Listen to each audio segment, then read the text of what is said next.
Bon voilà, hier soir je me suis rematé Reservoir Dogs, du coup une fois le film terminé j'ai eu envie de me renseigner à fond sur Quentin Tarantino. Alors entre ce que je savais et ce que j'ignorais, voici plusieurs clics droits sur le réalisateur le plus passionné d'Hollywood. Imagine the perfect video store.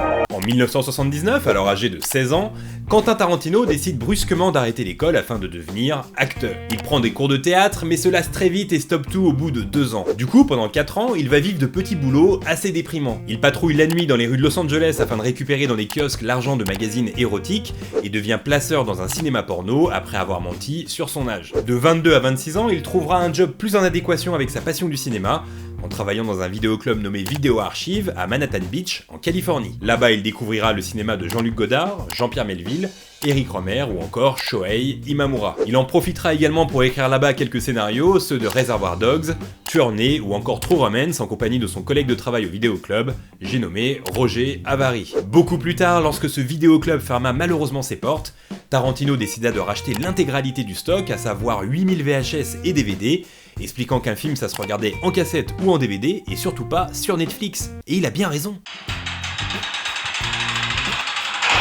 Avant la gloire, Quentin Tarantino a connu des jours très difficiles, ceux où ton compte en banque affiche systématiquement des sommes avec la couleur rouge. À 18 ans, il finit au poste après avoir volé un livre de Elmore Leonard, mais bon, on peut appeler ça un vol utile car plus tard il adaptera ce même livre au grand écran et ça deviendra Jackie Brown. À côté de ça, il accumula pendant des années des contraventions non payées pour un total de $7000. Étant dans l'incapacité de régler cette dette, il séjourna 3 fois en prison pour des durées allant de 10 à 30 jours. Bon, la bonne nouvelle c'est qu'aujourd'hui il pèse plus de $90 millions, ce qui lui laisse le luxe de se garer n'importe comment et où il veut. Je vais te briser. Bon, en général, les gens connaissent Pulp Fiction, Kill Bill et toute la clique, mais peu sont au courant de ses premiers boulots dans le cinéma. Son vrai premier film, il le réalise avec ses potes du vidéoclub. Ça s'appelle My Best Friend's Birthday, ça prendra 3 ans de sa vie et $5000 de sa poche. Au final, le film sera inachevé et finira brûlé dans un appartement. Sa deuxième expérience, ce sera auprès de Dolph Lundgren. En 1987, ce dernier sort une cassette vidéo nommée Maximum Potential, dans laquelle il donne des cours pour avoir des muscles tout huilés. Alors là, vous vous dites que Tarantino était sûrement derrière la caméra, mais en fait, pas du tout. Son job, c'était entre autres de ramasser les crottes du chien de Dolph Lundgren. Alors message destiné aux mecs qui rêvent de voir Dolph Lundgren dans un film de Tarantino, sache que ce jour n'arrivera jamais. En même temps, est-ce qu'il existe vraiment, ce mec ? Lors de la scène d'ouverture du film Reservoir Dogs, le personnage joué par Tarantino explique que la chanson Like a Virgin de Madonna n'est ni plus ni moins qu'une chanson qui parle juste de beat. Alors après le film, Madonna envoya à Tarantino un exemplaire de son dernier album avec écrit à l'intérieur « Quentin, it's not about dick, it's about love ». Dans le même genre, Kurt Cobain ajouta sans le connaître Tarantino dans les remerciements de son album In Utero, avec au passage une bonne faute d'orthographe. Raison pour laquelle on peut apercevoir un RIP Kurt Cobain à la fin du film Pulp Fiction. En gros, quand Madonna et Kurt Cobain commencent à s'intéresser à toi, c'est que c'est bon, t'es dans le système.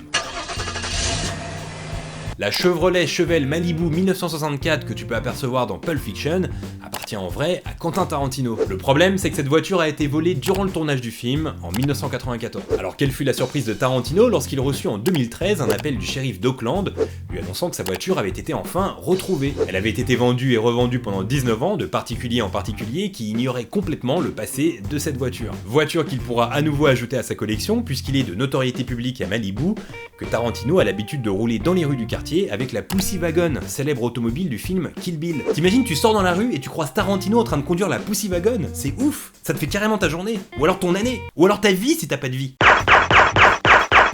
Si vous creusez un peu et que vous faites la corrélation, vous vous rendrez vite compte que Vic Vega dans Reservoir Dogs et Vincent Vega dans Pulp Fiction sont en fait frères. Bien que ces deux films n'ont rien à voir ensemble, si ce n'est ce petit clin d'œil. À la base, Tarantino avait fait exprès car il avait en tête de tourner un jour un film nommé W, dans lequel on aurait su plus sur le parcours de ces deux frères mystérieux et charismatiques. Mais faute de temps, il ne trouva jamais le moment pour se pencher sur ce film et déclara récemment que Michael Madsen et John Travolta étaient désormais trop vieux pour que ce projet se réalise. Du coup, regrets éternels car le résultat aurait été bien badass. Aloha! Welcome to the Big Kahuna Burger. Si Quentin Tarantino était youtubeur, vous l'adoreriez car ce dernier déteste les placements de produits. Il les déteste tellement que dans la plupart de ses films, il préfère inventer des marques plutôt que de se faire financer par des vrais. Du coup, dans les films de Tarantino, on peut manger des Kahuna Burgers, on peut fumer des Red Apple Cigarettes, on peut boire du Geo Juice, on peut petit déjeuner avec des Fruit Brewed Cereals, et enfin on peut réserver une table au Teriyaki Donuts, concept mêlant nourriture japonaise et donuts. Rio Bravo. Quand t'es féru de cinéma, la base c'est de sortir avec une meuf qui aime les mêmes films que toi. Du coup, avec les années, Quentin Tarantino mit en place un stratagème nommé le Rio Bravo Screen Test. Rio Bravo, c'est un chef-d'œuvre du western réalisé par Howard Hawks en 1959 et accessoirement le film préféré de Tarantino. Du coup, au premier rendez-vous, il ramène la meuf chez lui et lui montre Rio Bravo. Si elle n'aime pas, il lui commande un taxi sur le champ et si elle aime et qu'elle se montre curieuse à propos du film, bingo, elle passe la nuit et plus avec Quentin. Alors moi ça m'a donné des idées, du coup le week-end dernier j'ai fait le test avec une meuf en lui montrant mon film préféré, à savoir Les Profs, mais bizarrement c'est elle qui m'a commandé un taxi, alors que j'étais chez moi en plus. Il y a un truc qui marche pas dans la technique de Tarantino. Quentin Tarantino est un gros fan de cinéma donc, et qui dit gros fan de cinéma dit forcément collectionneur. À l'époque où il vivait dans un studio, il pouvait difficilement marcher à l'intérieur tant la pièce était remplie d'objets collectés à droite à gauche. On pouvait y trouver des mains de Hulk ayant servi pour la série, des vieilles caméras, des vieux posters, des jeux de société ayant un rapport avec des séries TV, ou encore des centaines de G.I. Joe originaux. Aujourd'hui, sa maison est forcément un peu plus grande et une salle spéciale est dédiée à l'installation de tous ces objets. Autant vous dire que je rêve d'y entrer. En 2013, Quentin Tarantino avoua qu'il faillit perdre un jour un téton. Alors comment est-il possible de perdre un téton? Je vais vous l'expliquer. En gros, un soir le mec prend un taxi avec sa meuf et il se rend vite compte que le taxi lui fait prendre des détours. Alors Quentin lui dit écoute mec, arrête-nous ici, on sort. Du coup forcément le taxi le prend mal, en mode quoi, tu me prends pour un voleur, etc. Nanana.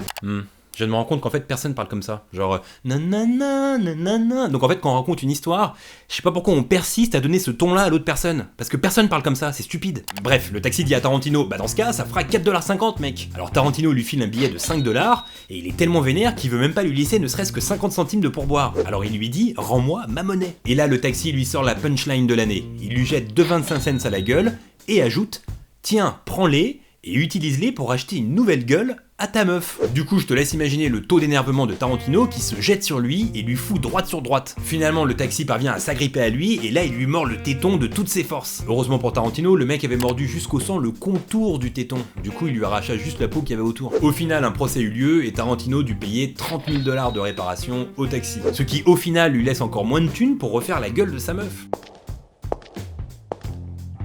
Tu sais, en général, quand tu vas sur des sites porno, tu tombes toujours sur des vidéos où on voit juste des pieds de meufs. Et là, tu te dis toujours, mais franchement, qui regarde ça? Eh bien, ce qui, c'est Quentin Tarantino, ce dernier étant depuis toujours un fétichiste des pieds. D'ailleurs, ça se traduit même jusque dans ses films, où il tient une place importante, que ce soit dans Kill Bill, Pulp Fiction, Une nuit en enfer, Jackie Brown ou encore Death Proof. Franchement, je comprends pas ce délire, les pieds. C'est comme si j'étais fétichiste des tibias. Genre, je vois des tibias et ça m'excite grave. J'ai envie de lancer cette mode.